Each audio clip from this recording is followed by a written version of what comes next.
मासूम और गरीबों पर जुल्म करने वाला तेजा बाघ आज शिवा को बेड़ियों में जकड़कर उसे घसीटता हुआ जानवरों के बीच लेकर आता है। जंगल के जानवरों बाहर निकलो और देखो तुम्हारा नेता आया है। ये यहाँ तेजा से तुम्हें तुम्हारी जमीन दिलाने आया था, लेकिन आज ये उसी जमीन में कीड़े मकोड़े की तरह रेंग रहा है। पानी, मुझे पानी चाहिए, पानी पानी मांग रहा है ये तुम्हारा मसीहा। है कोई इसे पानी पिलाने वाला?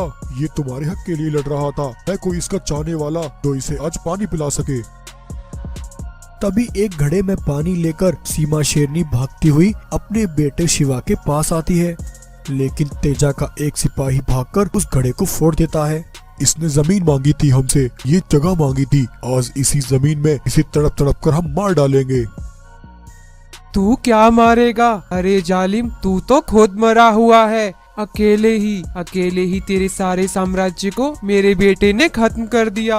क्या रहा तेरे पास? मेरे बेटे की बहादुरी और जज्बे के आगे तेरे सारे सिपाही डरकर भाग गए। ये उठेगा, ये अभी उठेगा। मेरा बेटा तुम सबसे तुम्हारे जुल्मों का हिसाब लेगा। जुल्म और गुलामी की बेड़ियों में बंधे शिवा ने आखिर तेजा का क्या बिगाड़ा था जिसके लिए वो आज उसकी गुलामी की बेड़ियों में कैद था। दरअसल आज से 1 महीने 15 दिन पहले शिवा अपने बीमार पिता को लेकर कुंदनपुर जंगल उनका इलाज कराने लेकर आया था। शिवा ने अपने पिता को जंगल के अस्पताल में भर्ती कराया। वहाँ के डॉक्टर ने शिवा के पिता की जांच की और शिवा को अपने पास बुलाया।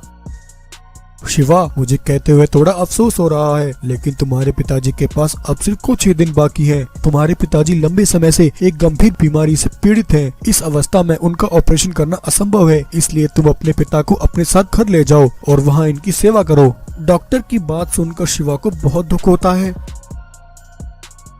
कुंदनपुर जंगल में शिवा का बड़ा भाई महावीर अपनी पत्नी और बेटे के साथ रहता था। शिवा अपने पिता को घर ले आता है और वहां लाकर उनकी सेवा करने लगता है। जहां एक तरफ शिवा अपने पिता की बीमारी को लेकर परेशान था, वहीं दूसरी तरफ कुंदनपुर जंगल के जानवर लंबे समय से एक जालिम की गुलामी और अत्याचारों से जूझ रहे थे। कुंदनपुर जंगल पर अपना दबदबा और उस पर राज करने वाला तेजा बाघ अपनी जुल्मों की हदें पार कर रहा था। महाराज, मैंने उन्हें बहुत डराया और धमकाया भी, लेकिन अगर वो भूख हड़ताल पर बैठ गई तो बहुत मुश्किल होगी। आपकी उस जमीन पर वो सभी पहले से हैं और ऐसे में अगर मेरे ऊपर से जवाब आया तो मैं भी मजबूर हो जाऊंगा। हाँ महाराज, हमने उसे बहुत डराया और धमकाया भी, लेकिन वो पीछे हटने का नाम नहीं ले रहा। कौन है वो? क्या नाम है उसका जिसे तेजा का खौफ नहीं है? भीमा महाराज, उसका नाम भीमा है। वो जानवरों का मसीहा बनकर उन्हें हमारे खिलाफ लड़ने के लिए मजबूत कर रहा है। उधर जंगल में सच्चा, ईमानदार और बहादुर सिपाही भीमा जंगल के जानवरों को इकट्ठा करके उन्हें अपने हक के लिए जुल्मों के खिलाफ लड़ने के लिए मजबूत बना रहा था। भाइयों, तुम में से किसी को भी तेजा से डरने की कोई जरूरत नहीं है। ये हमारी जगह है और कोई भी जबरदस्ती हमसे हमारी जगह नहीं छीन सकता। भीमा जानवरों से ये सब बातें ही कर रहा था कि तभी इतने में तेजा के कुछ सिपाही पीछे से आकर भीमा पर हमला कर देते हैं। अचानक हुए हमले से भीमा संभल नहीं पाता। तेजा के सिपाही भीमा को लहूलुहान कर देते हैं। भीमा घायल होकर जमीन पर तड़प तड़प कर वहीं मर जाता है। ये देखकर सभी जानवर बहुत ज्यादा डर जाते हैं। जानवरों, कान खोलकर सुन लो, जितनी जल्दी हो सके ये जगह खाली कर दो और अपनी दुकानों को यहाँ से हमेशा के लिए हटा लो, वरना तुम्हारा भी यही अंजाम होगा। अगले दिन डरे और सहमे जानवर बाजार में अपनी दुकानें खोलते हैं। उन सभी के चेहरे पर तेजा का खौफ साफ दिख रहा था। तभी इतने में तेजा के कुछ सिपाही जेसीबी और बुलडोजर लेकर वहां बाजार में आते हैं और बाजार के बीचों बीच खुदाई करना शुरू कर देते हैं। ये देखकर महावीर कुछ जानवरों को लेकर तेजा के सिपाहियों को खुदाई करने से मना करता है। तब एक सिपाही महावीर पर हमला करके उसे घायल कर देता है। महावीर जब घायल होकर अपने घर लौटता है तब उसके पिता उसे एक सवाल करते हैं। बेटा, बाजार में दुकानें हमारी हैं, तुम सबके पास उनके कागजात हैं। पिताजी, कागजात होने से कुछ नहीं होता। यहाँ इस जंगल में सब कुछ तेजा की मर्जी से होता है। कौन है ये तेजा? क्या वो इस जंगल का महाराज है? हाँ पिताजी, वो इस जंगल का महाराज ही है। तेजा अपने 7 भाइयों के साथ इस जंगल पर राज करता है। वो 7 भाई बड़े बेरहम और जालिम हैं। हमारे एक भाई भीमा ने उसके खिलाफ जाने की कोशिश की थी, लेकिन तेजा के सिपाहियों ने उसे बाजार के बीचों बीच उसकी हत्या कर दी थी। शिवा अपने भाई की ये सारी बातें खामोशी से सुन रहा था। अगले दिन बाजार में सभी जानवर अपनी अपनी दुकानों पर थे। तभी तेजा के 2 सिपाही वहां आकर दुकानों पर खड़े जानवरों को धमकी देने लगते हैं। लगता है तुम सबको एक बार कही बात समझ नहीं आई। तेजा ने तुम्हें यहाँ दुकान खानी करने के लिए 1 महीने की मोहलत दी थी। कल 1 महीना पूरा हो जाएगा। कल से इस जंगल में कोई भी दुकान नहीं खोलेगा। अगर किसी ने अपनी दुकान खोली तो इसे तेजा के खिलाफ ही समझा जाएगा। वहीं पास खड़ा शिवा तेजा के सिपाहियों की बातें सुनकर उनके पास आता है। ये दुकानें हमारी हैं और जिस जमीन पर है वो जमीन भी हमारी है। हमें हमारी जमीन से हटाने का तुम्हें कोई हक नहीं है। ये सुनकर तेजा के सिपाही गुस्से में आकर शिवा पर हमला करते हैं। शिवा एक सिपाही पर हमला करके उसे जान से मार डालता है। वहीं दूसरा सिपाही अपनी जान बचाकर वहां से भाग जाता है और घायल होकर तेजा के पास पहुंचता है और उसे सारी बात बताता है। हो हो। देख रहे हो भाइयों, ये हमारा सिपाही है। तुम 2 सिपाही होकर एक अकेले निहत्थे शेर के हाथों मार खाकर वापस आ गए।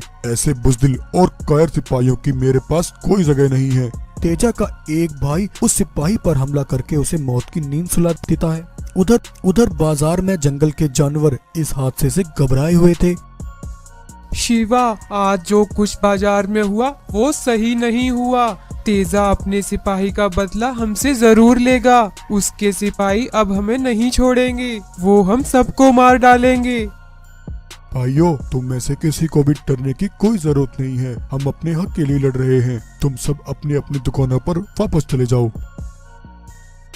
इसी बीच तेजा के सिपाही महावीर के घर आकर उसके बेटे को उठा लेते हैं। सुन बूढ़े, अगर तुम अपने इस बच्चे को जिंदा देखना चाहते हो तो शिवा को हमारे पास भेज देना। इतना कहकर तेजा के सिपाही महावीर के बेटे को उठाकर ले जाते हैं। बाजार में शिवा अपने भाई महावीर के साथ उसकी दुकान पर होता है। तभी महावीर की पत्नी रोटी बिलकती हुई वहां पहुंचती है और शिवा को सारी बात बताती है। तेजा ने ये बिल्कुल अच्छा नहीं किया। मेरे भाई, तुम परेशान मत हो। मैं तुम्हारे बेटे को सही सलामत वापस ले आऊंगा।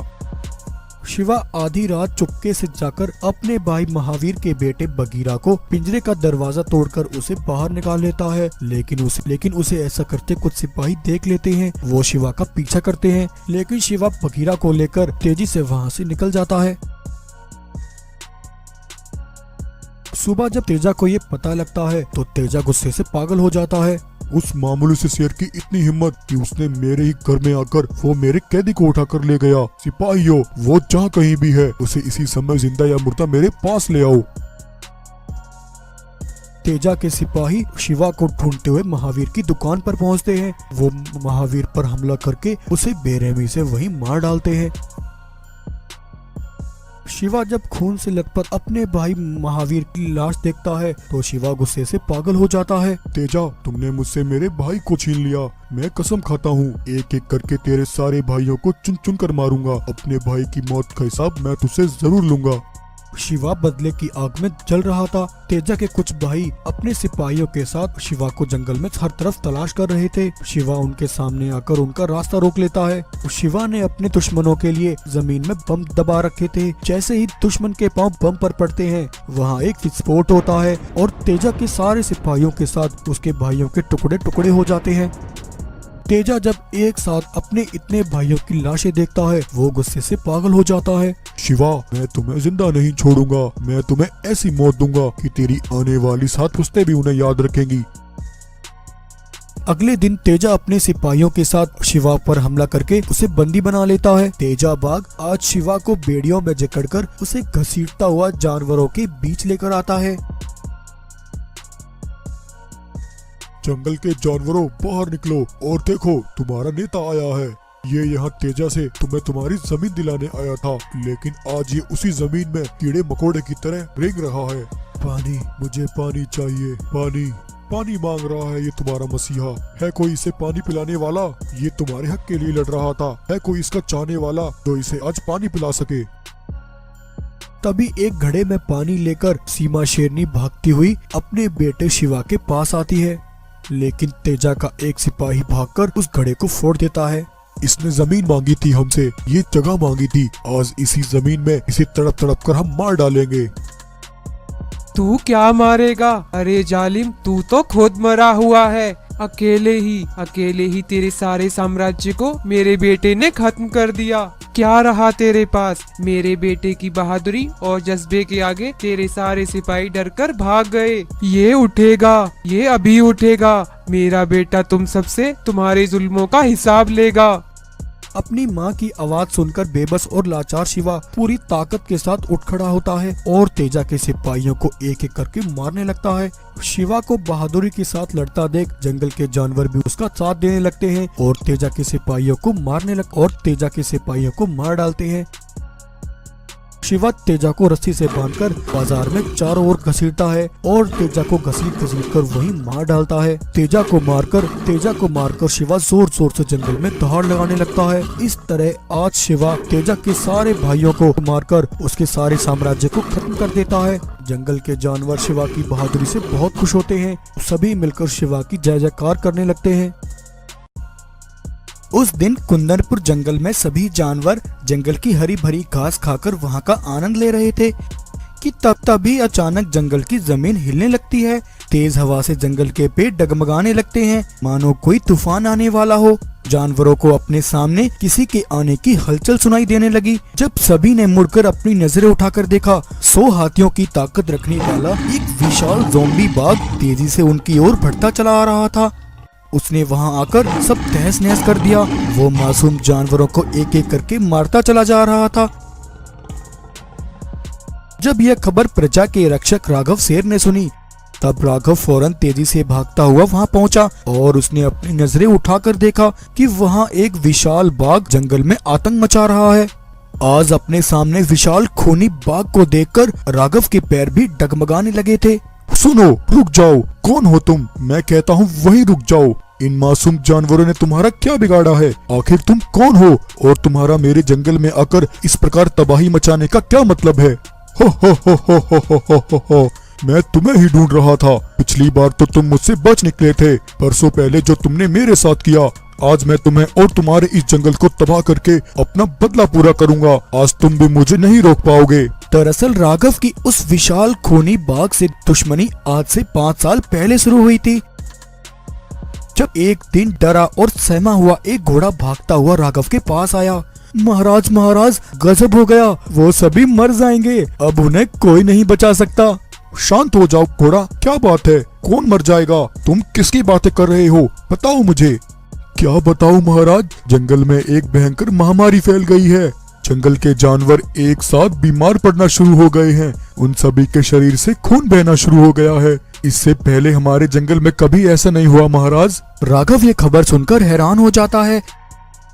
जब राघव बीमार पड़े जानवरों को जाकर देखता है तो उसकी आंखें फटी की फटी रह जाती है। एक साथ कई जानवरों को बीमार देखकर राघव परेशान हो गया। महाराज, हमारे बच्चों को क्या हुआ है? कल ये सभी अच्छे से भरपेट खाना खाकर सोए थे, लेकिन सुबह होते ही इन सब की ये हालत हो गई। जल्दी कुछ कीजिए महाराज। भालू, सबसे पहले इन जानवरों को अस्पताल लेकर चलो और पता लगाओ इनकी बीमारी के पीछे आखिर क्या कारण है। राघव गोरिल्ला के साथ सभी जानवरों को अस्पताल लेकर पहुंचता है और वहां उन सभी बीमार पड़े जानवरों की जांच कराता है। भालू डॉक्टर जानवरों की रिपोर्ट देखकर हक्का बक्का रह जाता है। क्या हुआ डॉक्टर साहब, आप इतने हैरान क्यों हैं? महाराज, हैरानी की बात यह है कि ये सभी जानवर एक ही समय और एक ही बीमारी से पीड़ित हैं। इन सभी की रिपोर्ट ये बताती है कि इनके खाने में एक खतरनाक जानलेवा दवाई मिली है, जिसके कारण ये सभी बीमार पड़े हैं। राघव ये सुनकर हैरान हो जाता है। उसे कुछ समझ नहीं आता कि जानवरों के खाने में ये नशीली दवाइयाँ कहाँ से आ रही हैं। तब इसका पता करने के लिए राघव खेतों की तरफ निकलता है। कुछ दूर चलते ही राघव को जंगल में कुछ हलचल सुनाई देने लगती है। राघव देखता है कुछ बाघ मानव मिलकर खेतों में दवाइयों का छिड़काव कर रहे हैं और वहीं उनका मालिक कांचा बाघ अपने खेतों के लिए नशीली दवाइयां तैयार कर रहा है। देखना चीता, मेरा ये नुस्खा जरूर काम आएगा। मैंने लाखों रुपए खर्च करके ये दवाइयाँ विदेशों से मंगवाई हैं। इन दवाइयों के छिड़काव से कुछ ही दिनों में मेरे खेतों में फसलें लहराने लगेंगी और ये फॉर्मूला मुझे मोटा पैसा कमा कर देगा। जहाँ बाकियों की फसलें बड़ा होने में 1 महीना लग जाएगा, वहीं मेरी फसलें हफ्ते में ही बनकर तैयार हो जाएंगी। हाँ महाराज, अब तो आपकी चांदी ही चांदी है।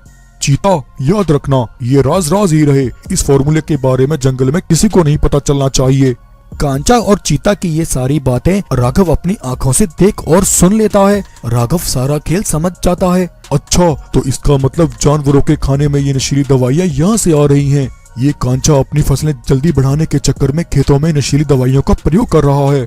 ये कहकर कांचा के पास जाता है। कांचा राघव को वहाँ देखकर हैरान हो गया। कांचा, बंद करो ये सब। ये तुम क्या कर रहे हो? तुम अपने निजी स्वार्थ के लिए जिन नशीली दवाइयों का खेतों में प्रयोग कर रहे हो, उन दवाइयों का असर सीधा आसपास के सभी खेतों में हो रहा है। इन नशीली दवाइयों से जंगल के मासूम जानवर बीमार पड़ रहे हैं। जंगल में हर तरफ महामारी फैल रही है। तुम अभी से इस जानलेवा दवाई का प्रयोग करना बंद करो, ये मेरा हुक्म है। कांचा राघव के सामने कुछ नहीं कहता।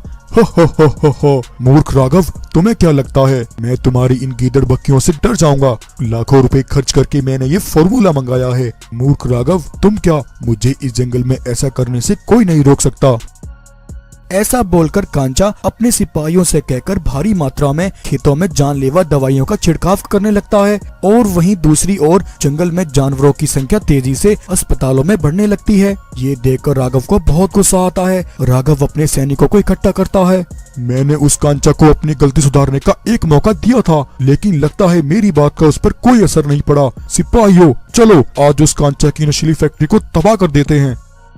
राघव अपने सिपाहियों के साथ कांचा के ठिकाने पर जाकर हमला कर देता है और एक के बाद एक राघव के सिपाही कांचा और उसके सारे सिपाहियों को खत्म कर देते हैं। राघव कांचा की विदेशों से मंगाई नशीली दवाइयों को जला देता है, लेकिन कांचा जैसे तैसे अपनी जान बचाकर वहां से भाग निकलता है। जब कांचा मुड़कर देखता है तो उसकी सारी नशीली फैक्ट्री आग में जलकर नष्ट हो गई थी।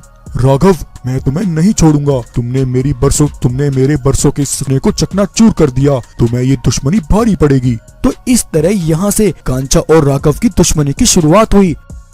राघव से अपना बदला लेने के लिए कांचा एक तांत्रिक के पास गया। तांत्रिक जी, कुंदनपुर जंगल का राजा जबरदस्ती जानवरों को धमकाकर वहाँ का राजा बन बैठा है और वो मासूम जानवरों पर जुल्म कर रहा है। जब मैंने इसका विरोध किया तब उसने मेरे घर और मेरी फसलें बर्बाद कर डाली। उस घमंडी राघव को रोकने के लिए उसे सबक सिखाना बहुत जरूरी है।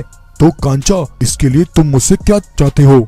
ये सब रोकने के लिए उस घमंडी राघव को सबक सिखाना होगा। तांत्रिक, तुम मेरे लिए मेरे अंदर ऐसी विनाशकारी शक्तियां डाल दो जिससे मैं एक विशाल रूप ले सकूं। मेरा विशाल रूप देखकर राघव डर जाएगा और वो फिर कभी ऐसी हिमाकत नहीं करेगा। कांचा की छोटी कहानी सुनकर तांत्रिक उसके अंदर अपनी विनाशकारी शक्तियां डाल देता है और कांचा एक विशाल ज़ॉम्बी बाघ का रूप ले लेता है।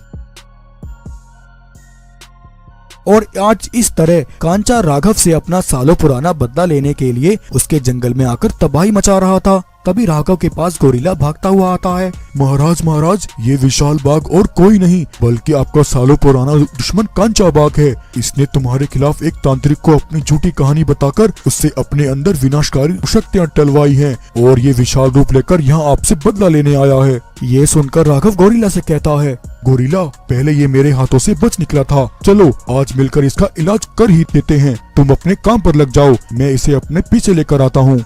राघव वहाँ से भागता है। विशाल ज़ॉम्बी कांचा राघव का पीछा करता है। वहीं दूसरी तरफ गोरिल्ला एक जगह पर पेट्रोल छिड़क देता है। कुछ देर बाद जब विशाल कांचा वहां से गुजरता है तब गोरिल्ला जलती हुई मशाल फेंककर मारता है। विशाल ज़ॉम्बी कांचा वहीं जलकर मर जाता है। इस तरह राघव ने आज कांचा को खत्म करके अपने जंगल को एक बड़ी मुसीबत से बचा लिया। तो कैसे लगी आपको ये कहानी? अगर ये कहानी अच्छी लगी हो तो वीडियो को लाइक करें और शेयर करें और ऐसे ही मजेदार कहानियां देखने के लिए हमारे चैनल को सब्सक्राइब करें। रात के अंधेरे में अपने मुंह में एक नक्शा दबाए और पीठ पर अपने बेटे को लेकर रुमझुम शेरनी तेजी से भाग रही थी, क्योंकि रंगा बाघ अपने खूंखार सिपाहियों के साथ रुमझुम शेरनी का पीछा कर रहा था। तभी रुमझुम को अपने सामने से एक जवान शेर आता हुआ दिखाई दिया, जो लकड़ियों का एक गट्ठर बैलगाड़ी में रखकर आ रहा था। तभी रुमझुम शेरनी उसके पास गई। तुम जो भी हो, मैं तुम्हें नहीं जानती, लेकिन इस समय ये नक्शा और मेरे बच्चे की जान खतरे में है, इसलिए मैं अपने बच्चे और इस नक्शे को तुम्हें सौंप रही हूँ। अगर ये नक्शा उनके हाथ लगा तो सब बर्बाद हो जाएगा। इस नक्शे से तुम्हारी किस्मत बदल जाएगी और फिर तुम इस नक्शे की बदौलत मेरे जंगल को भी खुशहाल रखना और साथ ही मेरे इस बच्चे का भी तुम ध्यान रखना। अब जाओ यहाँ से, वो आ रहे हैं। रघु अपनी लकड़ियों से बड़ी बैलगाड़ी छोड़कर उस नक्शे और रुमझुम शेरनी के बेटे को लेकर वहां से भाग गया। इससे पहले रुमझुम शेरनी वहां से भागती, तब तक रंगा बाघ अपने सिपाहियों के साथ वहां तक पहुंच चुका था। रुमझुम, कहाँ है वो नक्शा? चुपचाप वो नक्शा मेरे हवाले कर दे, वरना मैं तुझे जिंदा नहीं छोड़ूंगा। रंगा, अब मुझे मरने का कोई डर नहीं है, क्योंकि मैंने उस नक्शे को इस नदी में बहा दिया है। अब तू उस नक्शे तक कभी नहीं पहुंच सकेगा। पागल शेरनी, ये तूने क्या किया? रंगा ने गुस्से में आकर रुमझुम शेरनी पर हमला किया। तूने मेरी सारी मेहनत बर्बाद कर दी रुमझुम। अब जा, तुझे भी मैं इस नदी में बहा देता हूँ। इतना कहकर रंगा ने रुमझुम को नदी में धक्का दे दिया और उसे नदी में बहा दिया। महाराज, ये आपने क्या किया? आपने तो इस रुमझुम को ही मार डाला। अब हमें वो नक्शा कैसे मिलेगा? जरूर मिलेगा। ये नदी जहाँ पर खत्म होती है वहाँ हमें वो नक्शा एक ना एक दिन जरूर मिलेगा। तुम इस नदी का चप्पा चप्पा छान मारो, वो नक्शा मुझे किसी भी हालत में चाहिए। आखिर उस नक्शे में ऐसा क्या था जिसके लिए रंगा इतना पागल हो रहा था?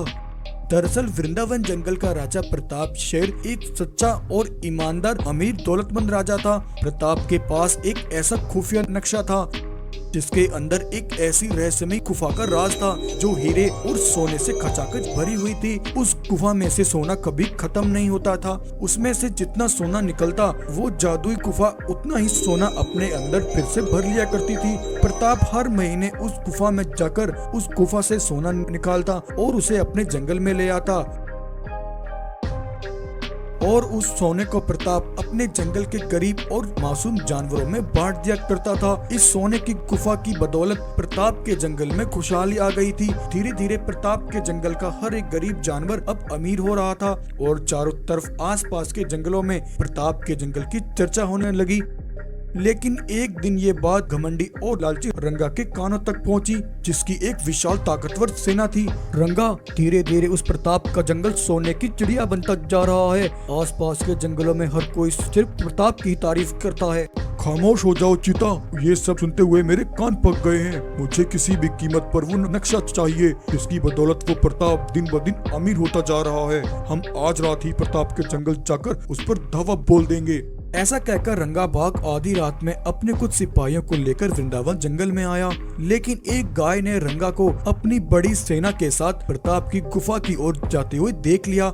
वो भागकर प्रताप के पास गई और उसने जाकर उसे सब बता दिया। गाय की बात सुनकर प्रताप गुफा के अंदर रखा नक्शा बाहर लेकर आया। रुमझुम, रंगा अपनी पूरी तैयारी के साथ आया है। तुम इस नक्शे को लेकर यहाँ से चली जाओ और हमारे बेटे का भी ख्याल रखना।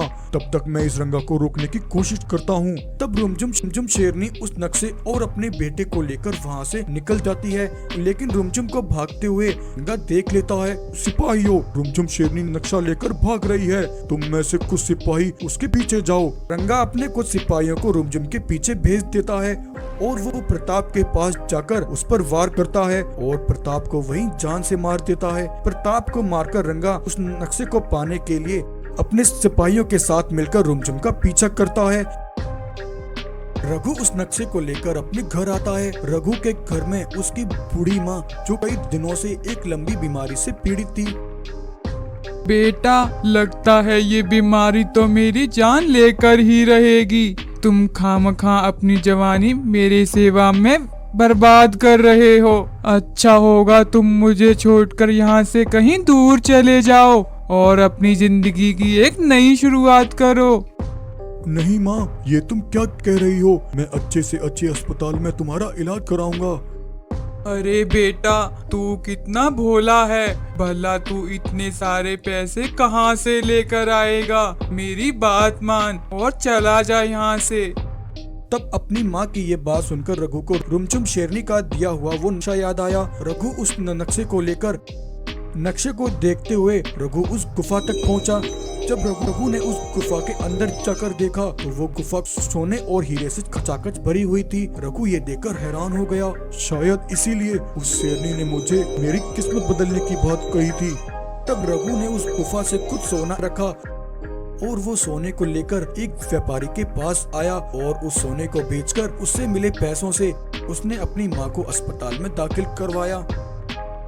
और फिर अगले दिन रघु वृंदावन जंगल में आया। वहाँ आकर उसने जानवरों को इकट्ठा किया। भाइयों, राज प्रताप और रुमझुम शेरनी के साथ जो कुछ भी हुआ मैं सब जानता हूँ। रुमझुम शेरनी ने मरने से पहले वो नक्शा मुझे सौंप दिया था और मुझे इस वृंदावन जंगल में तुम सबकी जिम्मेदारी भी सौंपी थी। इसका मतलब रघु, तुम उस सोने की गुफा के बारे में जानते हो। महाराज प्रताप के मरने के बाद से वो रंगा बाग हर रोज यहाँ आकर हमसे उस नक्शे के बारे में पूछता है। रघु, चिंता मत करो भाइयों, आज के बाद वो रंगा कभी भी इस जंगल में नहीं आएगा। तब रघु ने जानवरों के साथ मिलकर एक प्लान बनाया और उसने एक गाय को नक्शा लेकर रंगा के पास भेजा। रंगा भाई, आज मैं जब नदी से पानी पी रही थी तब मुझे ये नक्शा पानी में बहता हुआ मिला। शायद तुम जिस नक्शे को ढूंढ रहे थे वो यही है। रंगा उस नक्शे को देखकर खुशी से हंसने लगा। हा हा हा हा हा हा हा। अरे वाह गाय, तुमने तो कमाल कर दिया, तुम्हें इसका इनाम जरूर मिलेगा। तब रंगा अपने कुछ सिपाहियों को लेकर उस नक्शे को देखते हुए एक गुफा तक पहुंचा। आखिरकार ये गुफा मुझे मिल ही गई और अब इसमें पड़ा सारा खजाना सिर्फ मेरा है। हा हा हा हा हा हा हा। ये कहकर रंगा गुफा के अंदर गया, लेकिन गुफा के अंदर जाकर उसने देखा कि वहाँ सोने का तो कोई नामो निशान नहीं था। वहाँ सिर्फ पत्थरों के छोटे छोटे टुकड़े पड़े थे। सिपाहियों के साथ मिलकर रुमझुम का पीछा करता है, जिसे रुमझुम शेरनी ने हुआ है। सिपाहियों, उस गाय ने हमारे साथ धोखा किया है। दरअसल गाय ने जो रंगा को नक्शा दिया वो नक्शा नकली था। इससे पहले रंगा अपने सिपाहियों के साथ गुफा से बाहर निकलता, रघु ने जानवरों के साथ मिलकर उस गुफा का मुंह एक बड़े पत्थर से बंद कर दिया और इस तरह रंगा अपने सिपाहियों के साथ हमेशा के लिए उस गुफा में कैद हो गया।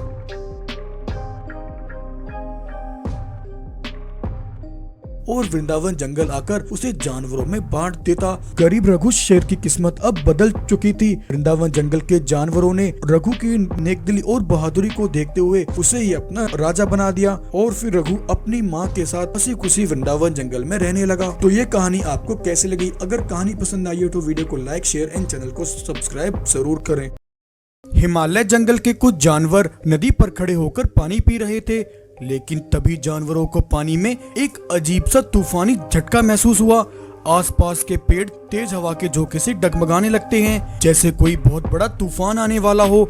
जब जानवरों ने अपनी नजरें उठाकर देखा तो वो तूफान मचाने वाला कोई और नहीं बल्कि अनोखी दुनिया से आए दो विशाल शेर और शेरनी थे।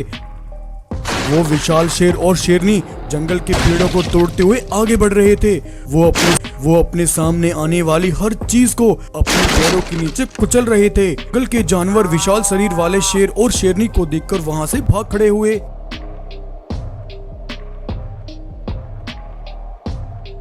और भागकर अपने राजा कालीचरण के पास आए। उधर तब तक उन दोनों विशाल शेर और शेरनी ने जंगल में हर तरफ तूफान मचा दिया था। वो एक एक करके मासूम जानवरों के घरों को अपने पैरों तले रौंद रहे थे। उधर जंगल के जानवर काली बाघ से कहते हैं, काली महाराज, जंगल में बहुत बड़ा तूफान शुरू हो गया है। विशाल शरीर वाले दो शेर और शेरनी जिनके सर पे खून सवार है हमारे जंगल में आकर हर तरफ तबाही मचा रहे हैं। इसका मतलब जिसका मुझे डर था वही हुआ। वो यहाँ अपना बदला लेने आए हैं। तुम सभी मेरी बात ध्यान से सुनो। उन दोनों को रोकना इस समय बहुत मुश्किल है। वो और किसी जानवर को नुकसान न पहुँचाएं, इसलिए तुम सब पहाड़ी पर इकट्ठा हो जाओ। छोड़ूंगा नहीं, सब कुछ तबाह कर दूंगा। ये तूफान मेरे बच्चों के खून का बदला है जो उस काली की बर्बादी से ही पूरा होगा। उसे अपने किए का हिसाब देना ही पड़ेगा, सब कुछ बर्बाद ही क्यों न करना पड़े, लेकिन हम अपना बदला उससे लेकर ही रहेंगे। आखिर इस विशाल शेर और शेरनी के बच्चों के साथ ऐसा क्या हुआ था और ये किस बदले की बात कर रहे थे? दरअसल आज से 7 साल पहले ये शेर और शेरनी साधारण रूप में इसी जंगल की एक पहाड़ी पर रहते थे। बरसों बाद उसकी पत्नी शेरनी ने एक साथ 2 औलादों को जन्म दिया। शेर और शेरनी अपनी संतान के आने से बहुत खुश थे। उन दोनों ने अपनी संतानों को अपना जीवन मान लिया था। वो हर समय उनकी देखरेख में लगे रहते थे।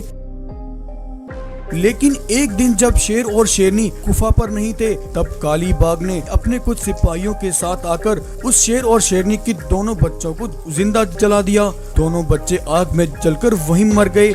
लेकिन काली को ये सब करते हुए उन बच्चों के माता पिता शेर और शेरनी ने देख लिया था।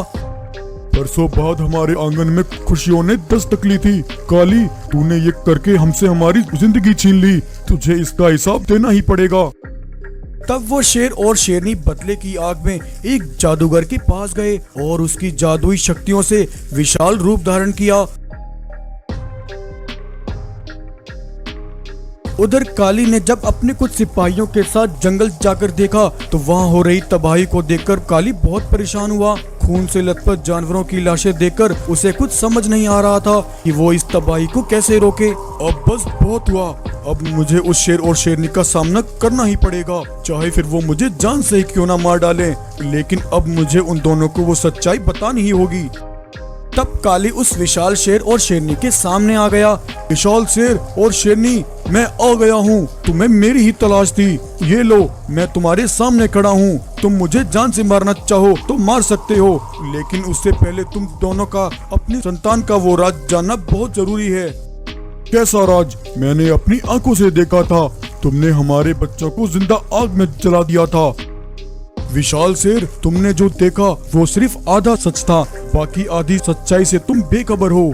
जिस दिन तुम्हारे यहाँ एक साथ 2 बच्चों ने जन्म लिया था, उसी दिन एक पंडित जी मेरे पास आए और उन्होंने मुझसे कहा, काली, तुम्हारे जंगल में 2 जुड़वा बच्चों ने जन्म लिया है। वो दोनों बच्चे शापित हैं। आने वाले कुछ दिनों में वो सबके लिए खतरनाक साबित होंगे। वो इस जंगल को तबाह कर देंगे। इससे पहले वो तुम्हारे इस जंगल को निगल जाएं, तुम्हें कुछ करना होगा।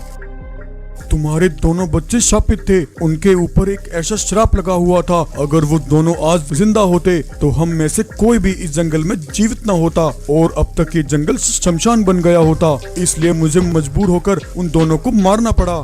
जब विशाल शेर और शेरनी ये सच्चाई जानते हैं, तब उन्हें अपनी गलती का एहसास होता है। काली, हमें माफ कर दो।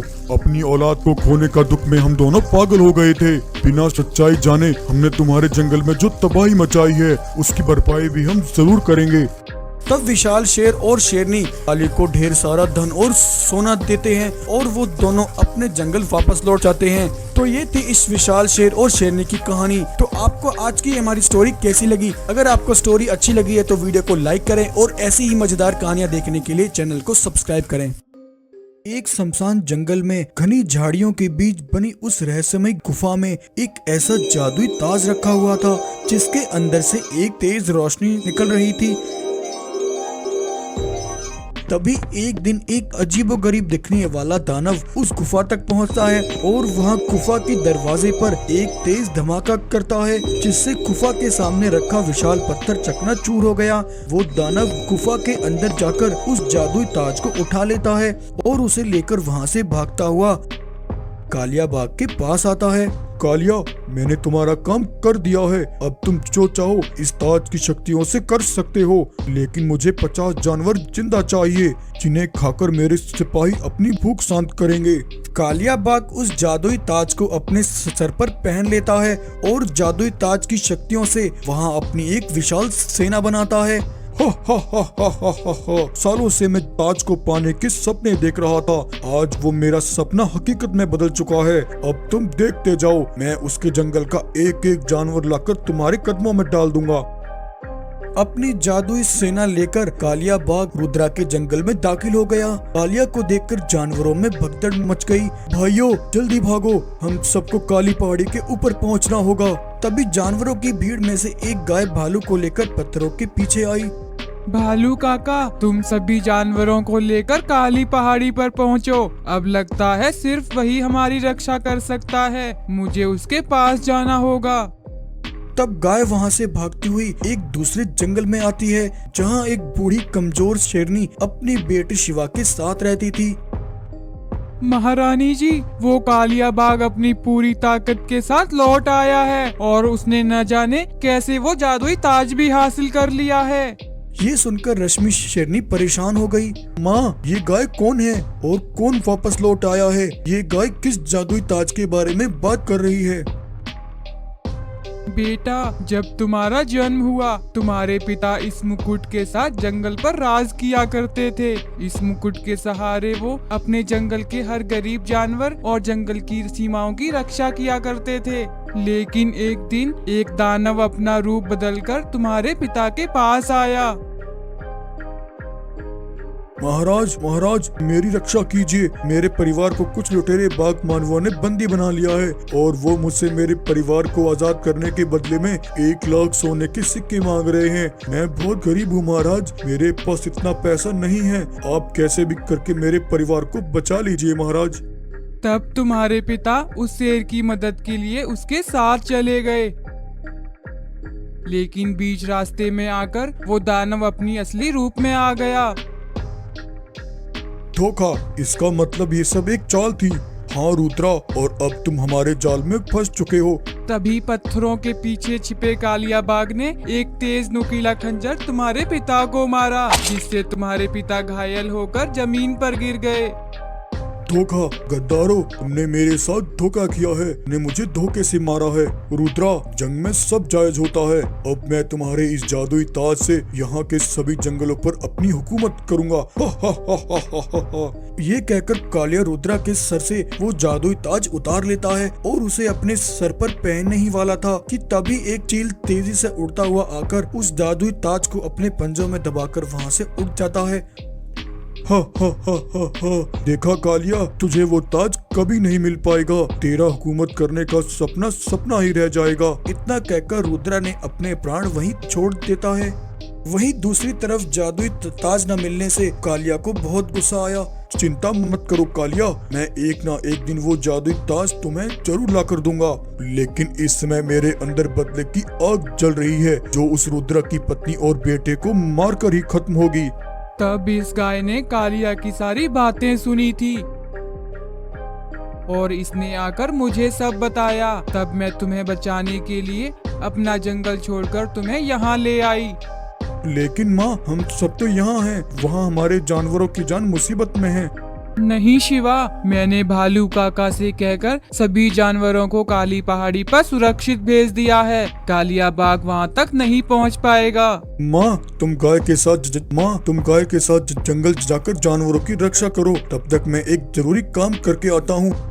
तब शिवा वहाँ से भागता हुआ एक जिन के पास आया और उसने वहाँ आकर जिन को सारी कहानी बताई। चिंता मत करो शिवा, मैं इस काम में तुम्हारी मदद जरूर करूँगा। तब जिन ने शिवा को एक जादुई कवच दिया। उधर कालिया अपने सिपाहियों के साथ रश्मि शेरनी और उस गाय को चारों तरफ से घेर लेता है। रश्मि, जल्दी बताओ, तुमने वो ताज कहाँ छुपा रखा है? तूने अपने जंगल के जानवरों को उस दिन तो बचा लिया और तू और तेरा बेटा बचकर यहाँ से निकल गए थे, लेकिन आज तुम में से कोई भी नहीं बचेगा। तभी इतने में उस जादुई कवच के साथ शिवा अपने जंगल लौटा। कालिया ने शिवा को देखकर उस पर जादुई शक्तियों से हमला किया, लेकिन उसकी जादुई शक्तियों का शिवा पर कोई असर नहीं हुआ। तभी इतने में उस चील ने आकर कालिया के सर पर रखा वो जादुई ताज निकाल लिया और उस ताज को ले जाकर उसने शिवा के सर पर रख दिया। ऐसा करते ही शिवा के अंदर जादुई ताज की शक्तियाँ आ गई और तब शिवा ने जादुई शक्तियों से कालिया और उसके सारे सिपाहियों को वहीं जलाकर राख कर दिया। इस तरह शिवा ने सालों बाद अपने पिता का बदला लिया और उस जादुई ताज को भी हासिल कर लिया। अगर कहानी पसंद आई है तो वीडियो को लाइक एंड चैनल को सब्सक्राइब जरूर करें। एक बार कुछ रंगीन पंखों वाले बाघ अचानक से अपनी आसमानी दुनिया से नीचे जमीन पर उतरते हैं और वहां आकर वे सभी बाघ पत्थरों के पीछे छिप जाते हैं। कुछ देर बाद रघु की पत्नी सीमा शेरनी अपने बेटे वीर को लेकर वहां आती है और नदी पर आकर अपने बेटे के साथ पानी पीने लगती है। तभी उन पत्थरों के पीछे छिपे वो सभी रंगीन बाघ बाहर आकर सीमा और वीर पर हमला करते हैं। सीमा, अगर तुम अपने बेटे को जिंदा देखना चाहती हो तो रघु से जाकर कह दो, उसके पास सिर्फ 2 दिन का समय है। 2 दिन के अंदर वो अपनी वो जादुई मणियां मेरे हवाले कर दे। बरसों पहले बदले की जो आग मेरे सीने में जल रही है, मैं यहाँ उससे अपना बदला लेने आया हूँ। ये कहकर रंगीन बाग रघु के बेटे वीर को अपने साथ अपनी आसमानी दुनिया में ले जाते हैं। उधर सीमा शेरनी रोती बिलखती हुई रघु के पास आती है और उसे सारी बात बताती है। क्या सीमा, ऐसा नहीं हो सकता, आखिर ये सब कैसे हुआ? लेकिन मेरी तो किसी के साथ कोई दुश्मनी नहीं है, फिर वो रंगीन बाग किस बदले की बात कर रहे थे? आखिर रघु के दुश्मन ये रंगीन बाग कौन थे, जिनके बारे में रघु को भी नहीं पता था, और वो रंगीन बाग रघु से किस बदले की बात कर रहा था? दरअसल आज से कुछ वर्ष पहले रघु के पिता राजवीर अपनी पत्नी, बेटे और एक विशाल सेना के साथ गोरखपुर जंगल पर राज करते थे। राजवीर के पास कुछ जादुई मणियां थीं, जिनके अंदर ब्रह्मांड की सारी शक्तियां शामिल थी।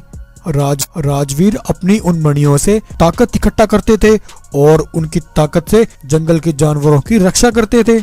वहीं उनके जंगल से कुछ किलोमीटर दूर एक दूसरे जंगल में कांचा नाम का एक लालची और जालिम बाघ जानवरों की मंडी लगाता था और जंगल के गरीब मासूम जानवरों को मामूली से सिक्के पैसों के लिए उन्हें बेच दिया करता था। कांचा का एक बेटा था जिसका नाम शेरा था। कांचा हर रोज अपने बेटे को अपनी मंडी लेकर आता और उसे अपने इस अवैध कारोबार की ट्रेनिंग देता। बेटा, ध्यान से देखो, मुझसे पहले मेरे पिताजी इस कारोबार को संभालते थे। उनके जाने के बाद इस कारोबार को मैंने संभाला। अब मेरे बाद तुम्हें इस कारोबार को आगे तक लेकर जाना है। छोटा बड़ा कमजोर लाचार कैसा भी जानवर हो, हर किसी की इस बाजार में एक कीमत है। जितने ज्यादा जानवर उतना ज्यादा पैसा। एक बार कुछ बाघ मानव कांचा से कुछ जानवर खरीदकर अपने जंगल ले जा रहे थे। तभी रास्ते में उन जानवरों में से एक गाय गाड़ी से नीचे गिर जाती है। गाय मुश्किल से जैसे तैसे खड़ी होकर भागती हुई रघु के जंगल आती है और वहां आकर रघु को अपनी सारी कहानी बताती है। महाराज, पास के जंगल में हम मासूम जानवरों पर बहुत जुल्म हो रहा है। कांचा नाम का एक जालिम बाघ वहाँ सालों से जानवरों की मंडी लगाता है और चंद सिक्कों के लिए हम जानवरों को गुलामी करने के लिए बेच देता है।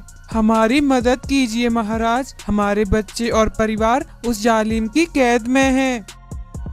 गाय की बात सुनकर रघु हैरान हो जाता है। अरे गाय, ये तुम क्या कह रही हो? इतने सालों से ये अवैध कारोबार चल रहा है और मुझे इसकी खबर तक नहीं है।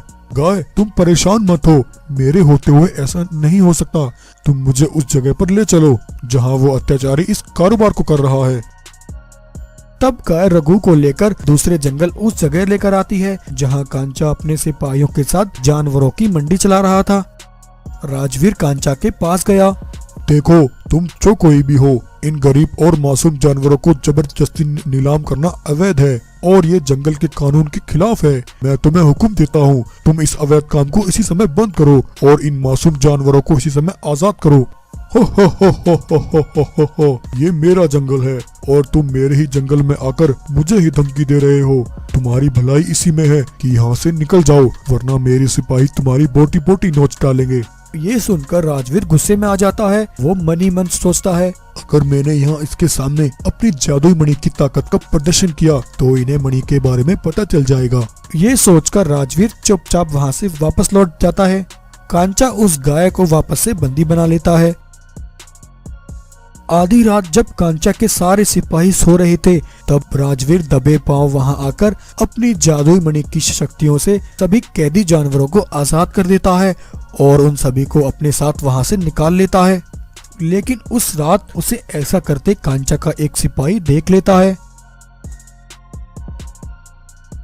सुबह जब कांचा देखता है कि उसके सारे जानवर कैद से फरार हो गए हैं, कांचा गुस्से से पागल हो जाता है। आखिर किसने ऐसा किया? कौन ऐसा कर सकता है? जिस किसी ने भी ये किया है, मैं उसे जिंदा नहीं छोड़ूंगा। तब कांचा का सिपाही उसने रात में जो कुछ देखा वो सब कांचा को बताता है। क्या सिपाही, ये तुम क्या कह रहे हो? इसका मतलब वो राजवीर कोई साधारण शेर नहीं है। हमें उसकी मणियों के बारे में पता न चले, इसलिए वो कल मेरे सामने मेरी धमकी सुनकर चुपचाप वहाँ से लौट गया था। वो राजवीर मेरे कैदियों को यहाँ से भगा कर ले गया है। पहले मैं अब उससे उसकी वो सारी जादुई मणियां हासिल करूंगा, उसके बाद मैं उन जानवरों को भी नहीं छोड़ूंगा। ऐसा कहकर कांचा अपने सिपाहियों को लेकर राजवीर के जंगल पहुँचता है और वहाँ जाकर उन पर हमला कर देता है। जब राजवीर को ये पता लगता है, तब राजवीर अपनी मणि की शक्तियों से कांचा और उसके सारे सिपाहियों पर हमला करके उन्हें बुरी तरह जख्मी कर देता है। एक सिपाही कांचा की लाश को लेकर उसके बेटे शेरा के पास गया। शेरा अपने पिता की लाश को देखकर हैरान हो जाता है और रोने लगता है। चुप हो जाओ बेटा, ये वक्त रोने का नहीं है। जिसने तुम्हारे पिता का ये हाल किया तुम्हें उससे उसका हिसाब लेना है। कितनी ही पीढ़ियां क्यों न बीत जाएं, तुम्हें इस बदले की आग को अपने अंदर जलाए रखना है। उस राजवीर ने अपनी मणि की ताकत के घमंड में चूर होकर मेरे सारे सिपाहियों को मार डाला। तुम्हें उससे उस मणि को हासिल करना है और मेरी मौत का बदला उससे जरूर लेना है। इतना कहकर कांचा वहीं मर जाता है। तो इस तरह उस दिन से कांचा के बेटे शेरा ने राजवीर को अपना दुश्मन मान लिया था। शेरा बदले की आग में दिन रात जलता रहा और बड़ा होकर उसने अपनी एक सेना तैयार की। लेकिन इसी बीच उसे एक दिन खबर मिली कि उसका दुश्मन राजवीर अब इस दुनिया में नहीं रहा। और उसी दौरान राजवीर का बेटा रघु भी अब जवान हो गया था। अपने पिता के जाने के बाद रघु ने उन जादुई मणियों के साथ अपने जंगल को संभाला। वहाँ जंगल में रघु इस बात से बिल्कुल अनजान था। तभी एक दिन एक बूढ़ी गाय रघु के पास आती है।